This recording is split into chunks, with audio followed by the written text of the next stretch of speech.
Fala galera, Priscilane na área para mais um vídeo de correção de redação e seguindo aí no nosso esquema, todo dia até a data da prova postarei um vídeo corrigindo uma redação do ano anterior da prova da UniOeste. Então são notas que os alunos tiraram e me mandaram e aí eu corrijo analisando, mostrando os erros, os acertos e assim vai. Se você não está inscrito no meu canal, se inscreva. Se você não me segue lá no Instagram, @profaprisátera, aproveito para pedir para você compartilhar esse vídeo com os seus amigos, colegas, enfim, né? Para vocês ajudarem aí a Priscilane a alcançar mais alunos e para que mais alunos tenham acesso a esse conteúdo de qualidade e gratuito. Vamos lá? Então, olha só. A proposta da carta da UniOeste, ela tá aqui no canal, tá? Tem um vídeo anterior aí que eu explico essa proposta, que eu comento essa proposta.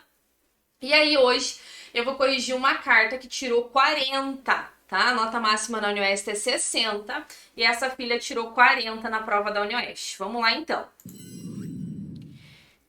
Aqui, né, ela colocou local e data, falou com o editor, despediu, assinou. Meu amor, olha lá, errou, minha filha. Você não pode riscar desse jeito, filha. Não faça essa rasura dessa forma, meu amor. Se você errar, você apenas passa um sutil traço em cima da palavra. Olha só, faz isso aqui, ó, tá? Não precisa fazer isso aqui, porque senão, quando a gente vai ler o texto, ele fica realmente, né? Você percebe aí, ó, que a FIA não teve um cuidado na hora de passar a redação a limpo. Então, tem que ter essa atenção. Vejamos, colocou local e data, falou aí, né, com o editor, se despediu e assinou. Essa é a característica aí, né, a característica básica da carta. Agora vejamos os conteúdos, né, como que tá o conteúdo aí do seu texto. Li o texto Linguagem Neutra, Capricho ou Necessidade, de Marie Declercq, publicado em 17 de abril de 2022, sobre a adoção de um gênero neutro pela população LGBTQIA+. E me senti indignada, visto que, como mulher lésbica, sinto na pele o caos desse debate. Por esse motivo, escrevo para expor que, ao meu ver, a linguagem neutra é um capricho, uma discussão desnecessária, tendo em vista a sociedade intolerante e hostil que estamos inseridos. Olha só, nas aulas, meu amor, eu dou vários exemplos, eu dou várias formas, né, de iniciar a carta, né? Que você pode fazer aí uma contextualização bem mais autoral, uma contextualização assim bem mais efetiva no seu texto. Então, eu sugiro que você reveja para você não começar ela seca, sabe? Não começar ela já com os dois pés no peito dizendo que leu e pronto. Ficaria melhor você ter complementado um pouquinho mais essa carta. Outra questão, quando você colocou aqui, né, que você é uma mulher lésbica, sinto na pele o caos desse debate. Quando você fala que você é uma mulher lésbica, dá a impressão que você vai afirmar que a linguagem neutra é uma necessidade, né? Dá a impressão que dá aquela necessidade. Então, quando eu leio que você diz que isso é uma discussão desnecessária, há uma quebra, né, daquilo que eu achava que você escreveu, uma quebra dessa expectativa. E isso pode ter soado um pouco estranho para o corretor, especialmente na questão da coerência e coesão textual. Então, eu oriento que você reveja esse seu início. Olha só, outra coisa, você precisa ter um propósito na sua carta. Você precisa ter um propósito na elaboração dessa carta. Então, qual é o seu propósito? O seu propósito é contribuir para as discussões? O seu propósito é refletir sobre essas discussões? O seu propósito é concordar com a Marie Declercq? O seu propósito é discordar dela? O seu propósito é qual? Então você precisa deixar claro o porquê que dentre 45.928 cartas, o editor do jornal online UOL vai escolher a sua para publicar. Entendeu? Então é nesse sentido que você tem que construir a sua carta, é nesse sentido que você tem que organizar o seu texto, pensando sempre no propósito da carta, o que está por trás disso, tudo bem? Nesse sentido, prezado editor, sou professora e lésbica. Olha só, quando você escolhe a máscara social, ela precisa ser escolhida para cumprir essa função social que eu acabei de falar. Se você não cumprir essa função social, essa máscara ela se perde, ela não faz sentido.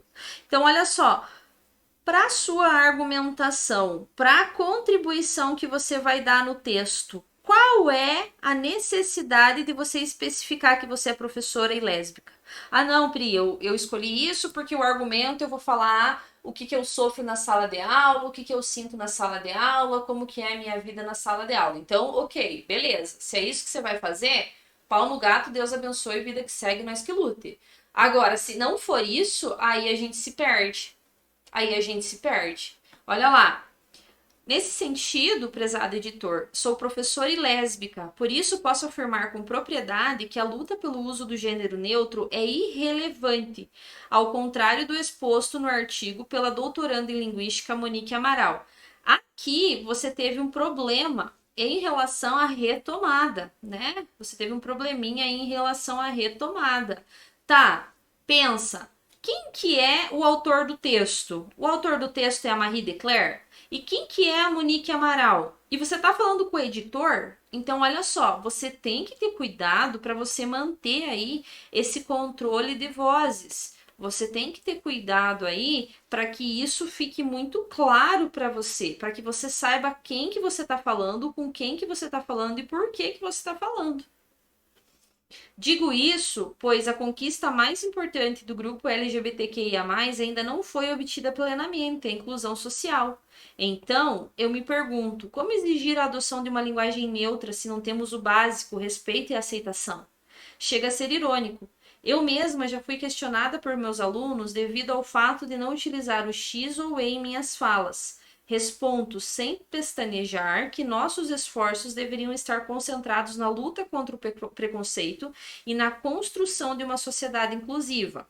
Tá, olha lá, veja que você no parágrafo inteiro você retomou o editor uma vez. Então você tem que ter cuidado para você manter esse diálogo com o editor. E aí, você não me diz o porquê que é um capricho, entendeu? Você não me diz o porquê que é um capricho. Você sai daquilo que a proposta pediu, que é falar que é um capricho, você sai disso e você acaba indo para um outro viés. Você vai saindo da proposta. Pri, mas eu quis dizer que é um capricho porque tem pautas mais importantes para serem discutidas. Concordo, mas a banca não queria isso. A banca queria que você convencesse, né, que você mostrasse o seu posicionamento no sentido de comprovar que realmente é um capricho. Gente, a banca não escolheu a palavra capricho de uma maneira aleatória, porque capricho, ele é diferente de necessidade. Capricho é pro ego. Capricho é algo mais superficial, entendeu? Então era isso que a banca queria ver de você. É isso que a banca queria que você se posicionasse. E aí você acabou saindo um pouco daquela linha que a banca pediu, porque você acabou abordando mais aí as questões sociais, entendeu? Não podemos esquecer, caro editor, que vivemos no país que mais mata pessoas trans no mundo.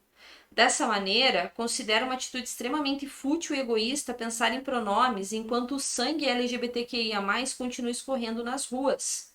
Isso me faz lembrar, então cuidado aí quando for passar o texto na versão definitiva para não comer palavras, da hipocrisia mostrada no programa Big Brother Brasil, em que a participante usavam todes, achando estar praticando a inclusão, mas ao mesmo tempo discriminavam o participante gay. Lamentável.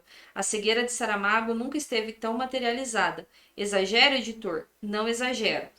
Você acabou fugindo da proposta. Tem que falar do capricho. tem que falar do capricho. Você saiu da parte do capricho e acabou indo para a parte do social, para outra parte que vai além daquilo que a proposta solicitou para você. Então, qual que foi o teu problema no texto? Primeiro, você dialogou muito pouco com o editor. Você dialogou muito pouco com o editor. Você não se colocou tanto no texto, porque olha só, trazer pessoalidade na redação não significa apenas escrever em primeira pessoa. Trazer pessoalidade na redação significa você conseguir escrever essa redação realmente se colocando no texto, defendendo uma opinião, defendendo um ponto de vista, entende? Então é nesse sentido que você precisa organizar o seu texto e você precisa estruturar a sua redação. Separe argumentos que dialoguem apenas com aquilo que você pediu. Desculpa, aquilo que a banca pediu. Porque a partir do momento que você se desviar disso, você vai ser penalizada por tangenciar. E aí você poderia ter sido mais irônica, você poderia ter sido mais intencional, você poderia ter trazido mais palavras que indicam juízo de valor, poderia, né, ter usado a estratégia da contra-argumentação no seu texto, né, dialogando mais com o texto base, então sendo mais enfática quando você retoma o texto base, sem precisar trazer nome de terceiros que foram mencionados no texto. Traz o nome da autora mesmo e o texto dela. Portanto, espero ter contribuído para uma reflexão acerca desse capricho contemporâneo, senhor editor. Aliás, sugiro que o portal publique mais matérias sobre esse assunto, a fim de tornar o tema possível de reconhecimento e discussão pelo corpo social. Olha só, corpo social, gente, deixa eu explicar para vocês. Corpo social